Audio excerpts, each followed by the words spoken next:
Previously on Grover's Mill. I've had a plan, a long-term plan to prove to people that the moon landings were faked.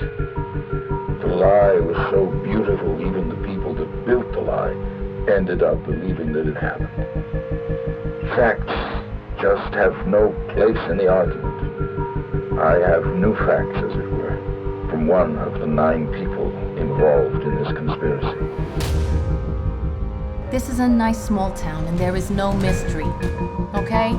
I'm telling you, there is nothing here that says Rodney is in any danger. Rodney is in danger.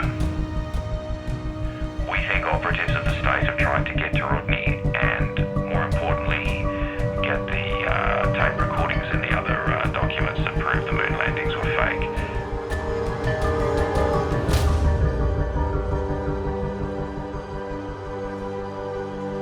Okay, all flight controllers, go for landing. Retro, go. Rhino, go. Guidance, go. Control, go. Telcom, go. GNC, go. Ecom, go. Surgeon, go. Capcom, we're go for landing. Okay, engine stop. We copy you down, Eagle. Houston, Tranquility Base here. The Eagle has landed.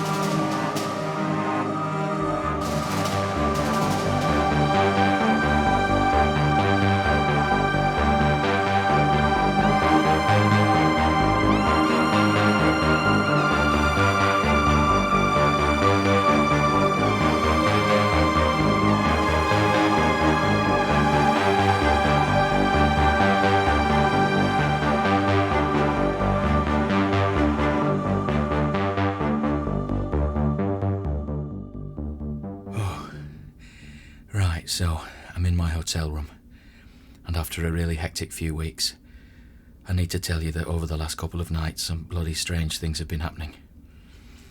I've been getting really odd signals coming in at various times. They're not like the normal forensic signals I get, though. They're almost like messages or interruptions. And this morning, when Brian and I were packing up for the trip to Panama, we saw a crop circle appear in the field behind the hotel. It was of a monkey riding a hippo, and the monkey was nursing a baby sloth. And right now, my TV won't work, the internet's down, and I'm lucky this dictaphone uses batteries. But I can tell you that the energy in here right now is from somewhere else, another place in the universe. It's like they're trying to tell us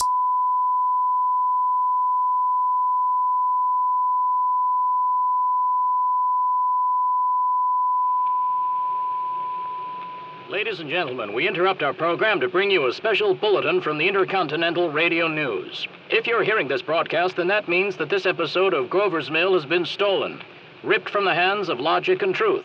An episode with so much to tell and so much to reveal has simply vanished. We don't know why, we don't know how. All we know is that between the hours of 7:45 p.m. and 9:20 p.m. Eastern Standard Time, a strange paranormal activity occurred. Our files were being uploaded and edited when we heard strange sounds in our building, and all electronic activity went dead for 20 minutes. On the reinstatement of power, all our servers were wiped and all our files gone. We have dispatched a forensic investigator unit to the scene and will have our commentator, Vin Mariani, give you a description of what occurred. Vin? Yes, hi, Bob. Well, I hardly know where to begin. I was uploading the files, and these are huge files, mind you, and this episode was all about the FBI interviews we had and the video of, oh, man, we have this incredible video of, wait, oh.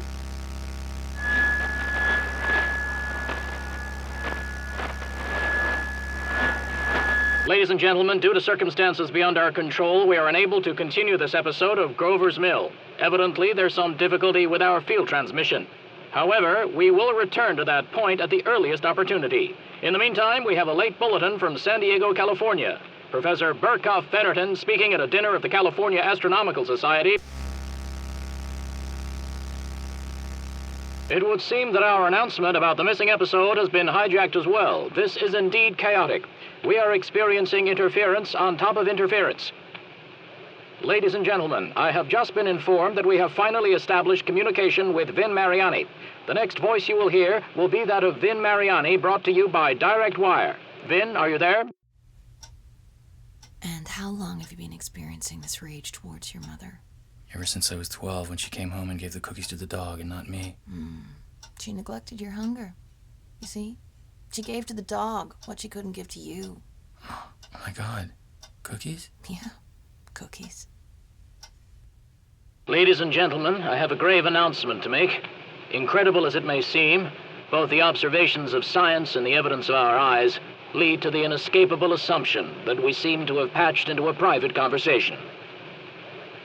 We will now attempt to go direct to episode 5 of Grover's Mill and the incredible video surrounding the cover-up and the new evidence that has come to light.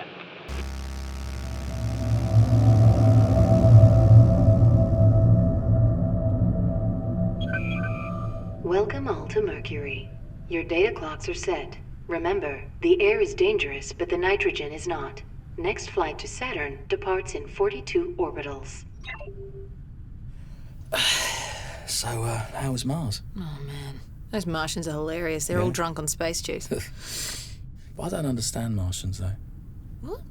Because, you know, they've got legs. Oh, right, yeah. But if you look closely at their knees have got faces, and then they look all scared. What? Facey legs? Yeah. That's hilarious. Well, I suppose they keep their genitals in their knees too, yeah? Well, they do. Anyway, so I saw this old documentary the other day. Documentary? What is that, like a tree or something? No, it's not a tree. It's an old kind of film, a way of, like, compiling information for humans. Okay, right. Yeah, so it was actually on the human race. What, like Earth human? Yeah, those idiots. I'm into humans, right, but I look at them weirdly. Like, I remember when, do you remember when our old guys did that stunt down there with that bloke down there? Don't know what you're talking about. Yeah. You know, the, he did the stunt and they thought it was fake, the guys down there on Earth, but it was real. Yeah, my cousin Bradley, he went down there to that town, he hung out. Oh, you mean the War of the Worlds thing? That's it, yeah. Well, it was amazing that. Like, it was a big bang down on Earth for them, wasn't it? That was when humans were fun. But see, they're not around now. They've packed it in, haven't they? Plus, right, if you think about it, they were dumb. I mean, they thought, right, that they were the only ones in this universe, even though you can see us, this planet that we're on now. Yeah, man. Yeah, and we've been going there for centuries. My aunt wanted to go down there, by the way. Really? Yeah, she wanted to mate with their sports players. Oh, yuck. If they just looked up and saw some stuff, none of this would have happened. Yeah, but humans are different from us. Well, they got toes, haven't they? And they've got those other things, what they're called. Feelings? Yeah, that's it, feelings, and that, what's that thing related to that? Oh, emotions? Yeah, emotions. Yeah. And those idiots, they let those emotions decide their fate. Exactly. So dumb. Okay, so in this documentary, they were showing how all the humans believe, get this, that they actually travelled out here. What, to Mercury? No, to their moon. Their moon? Yes. What? Like, totally. They got a few blokes together, right, and then put them in a tiny capsule and thought that they would get them up there to their moon. Oh, come on, that's hilarious. I know. I've got to tell my mate that. He lives over on the Orion Belt. He loves that kind of history stuff. Yeah, but we all know it's impossible for them. Well, they faked it, didn't they? Yeah, and they keep denying we exist, right? Ridiculous. I mean, you know, way back when our pilots used to smoke ethereal dust and get high and drift down to Earth? Oh, yeah. Yeah.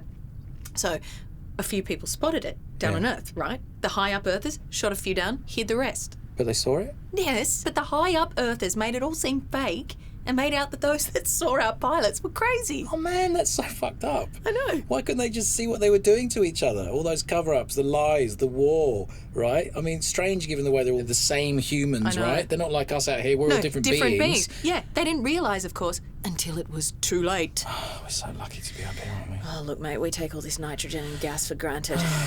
Though, given what we know about intergalactic time travel, it's not inconceivable that what we're talking about now couldn't exist back then. So they could be hearing what we're talking about right now, but back then? Precisely. Wow.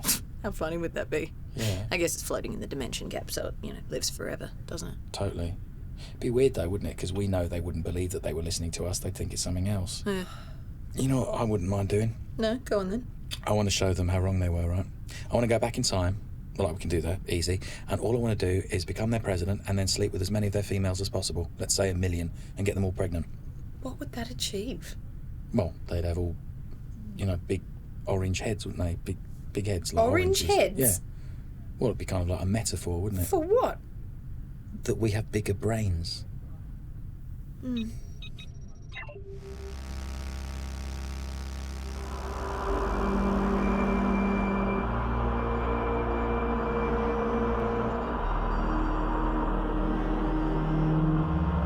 I'm going to step off the limb. It's one small step for man, one giant leap for mankind.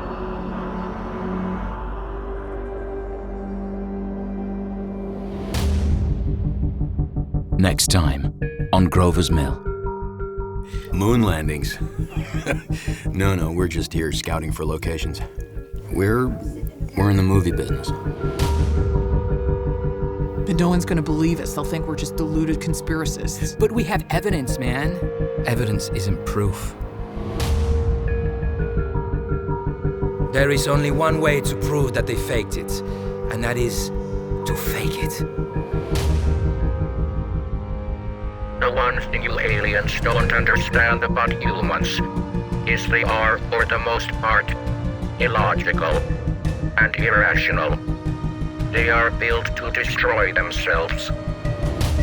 So I looked, and there are dates and times that Dad had written, and then a symbol, a pyramid with an eye in it. Ah oui, the Illuminati.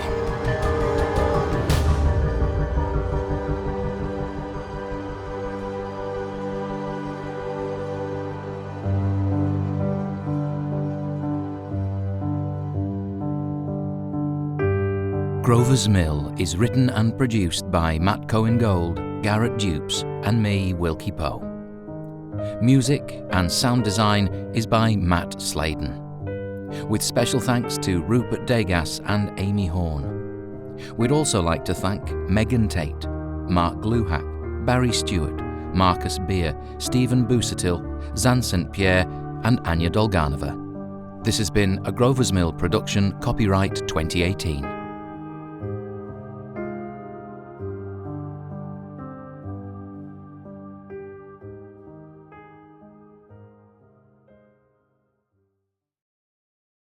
Grover's Mill is a fictional podcast that is shared with you as a satire and parody.